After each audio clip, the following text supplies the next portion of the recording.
Hello friends, welcome to খেল দুনিয়া। Durand সেমিফাইনালে হতে চলেছে ইন্ডিয়ান এল ক্লাসিকো, অর্থাৎ Mohun Bagan versus Bengaluru match Durand সেমিফাইনালে আমরা দেখতে চলেছি। তো সব থেকে হাই ভোল্টেজ ম্যাচ কিন্তু এটাই হতে চলেছে ডুরান্ডের এই সেমিফাইনাল ম্যাচটা, কারণ অন্যদিকে যে দুটো দল উঠেছে সেমিফাইনালে তারাও নর্থ ইস্টের দুটো সেরা দল, যদিও লাজং এফসি আই লিগের দল এবং নর্থ ইস্ট আইএসএল এর দল, তো সেখানে একটা পার্থক্য রয়েছে। তবে মোহনবাগান এবং বেঙ্গালুরু দুজনেই কিন্তু শিয়ানে শিয়ানে টক্কর দেবে, এটা কিন্তু বলাই যায়। এবং ম্যাচটা কিন্তু মোহনবাগানের ঘরের মাঠ অর্থাৎ যুবভারতী ক্রীড়াঙ্গনে। তো এখন প্রশ্ন উঠছে সেই দিন ম্যাচটা কি আদৌ হবে, কারণ আমরা কিছুদিন আগেই দেখেছি ডার্বি ম্যাচ ক্যান্সেল হয়েছে এবং আগামী যেদিন খেলা রয়েছে সেদিনও কিন্তু একটা কর্মসূচি রয়েছে কলকাতাতে। তো সেখানে কিন্তু পুলিশ প্রশাসনেরও একটা ব্যাপার রয়েছে, তারা পুলিশ দিতে পারবে কিনা। তবে যা খবর পাওয়া যাচ্ছে তারা কিন্তু বদ্ধপরিকর, এবার কিন্তু ম্যাচটা যেভাবেই হোক তারা করাতে চাইছে। তো ম্যাচ হওয়া নিয়ে কিন্তু কোনো সন্দেহ এই মুহূর্তে নেই, পরে কী হবে সেটা অন্য ব্যাপার। তো ম্যাচটা হচ্ছেই কলকাতাতে এবং মোহনবাগান কিন্তু বেঙ্গালুরু এফসির বিরুদ্ধে যুবভারতী ক্রীড়াঙ্গনেই খেলতে নামবে।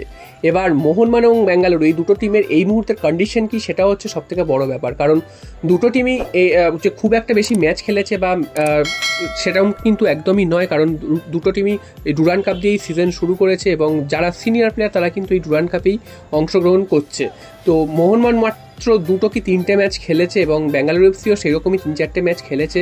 এবং লাস্ট দিন যদি কেরালা ব্লাস্টার্সের বিরুদ্ধে বেঙ্গালুরু এফসির খেলা দেখা যায় সেক্ষেত্রে কিন্তু দেখা যাবে বেঙ্গালুরু এফসি কিন্তু খুব একটা যে ভালো খেলেছে একদমই না।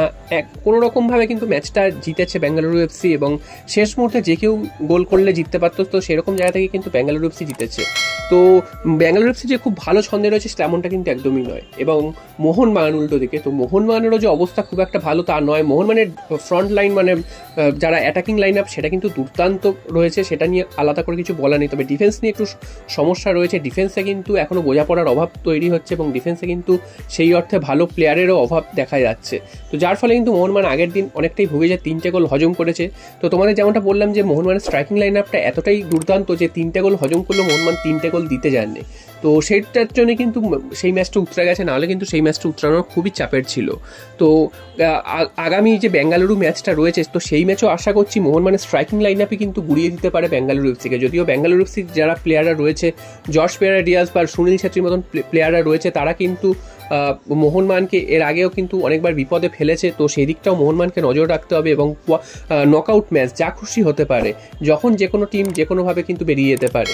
তো সেটাও কিন্তু মোহনবাগানকে মাথায় রাখতে হবে এবং মোহনবাগানকে এটা চেষ্টা করতে হবে যাতে ডিফেন্ডিং চ্যাম্পিয়ন হিসেবে ট্রফিটা যাতে কলকাতাতেই থাকে এবং তাদের লক্ষ্য হবে ট্রফি জেতা। যদিও মলিনা জানিয়েছে যে এখন মোহনবাগানের সব প্লেয়াররা পুরোপুরি ফিট নয়, এটা প্রি সিজনের মধ্যে দিয়ে যাচ্ছে, এই টুর্নামেন্টটাকে প্রি সিজনের টুর্নামেন্ট হিসাবেই দেখছে। তবে সমর্থকরা তো সেই হিসাবে দেখে না, সমর্থকরা যে কোনো ম্যাচ মোহনবাগান নামলে সেটাকেই কিন্তু তারা সেরা ম্যাচ মনে করে, তো সেই ম্যাচটা তারা জেতার জন্য বদ্ধপরিকর থাকে। তো সমর্থকদের দিকে তাকিয়ে কিন্তু এই ম্যাচটা মোহনবাগানকে অবশ্যই ভালো খেলতে হবে এবং জিততেও হবে।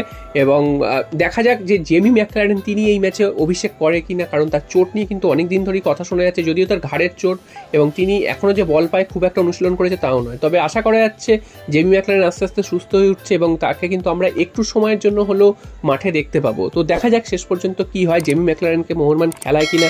তবে তোমরা অবশ্যই জানিও কমেন্টে যে এই ম্যাচটার স্কোর লাইন কী হতে পারে, সেটা অবশ্যই কমেন্ট বক্সে জানিও। এবং ম্যাচটা কিন্তু একটা উপভোগ্য ম্যাচ হবে সেটাও কিন্তু বোঝাই যাচ্ছে।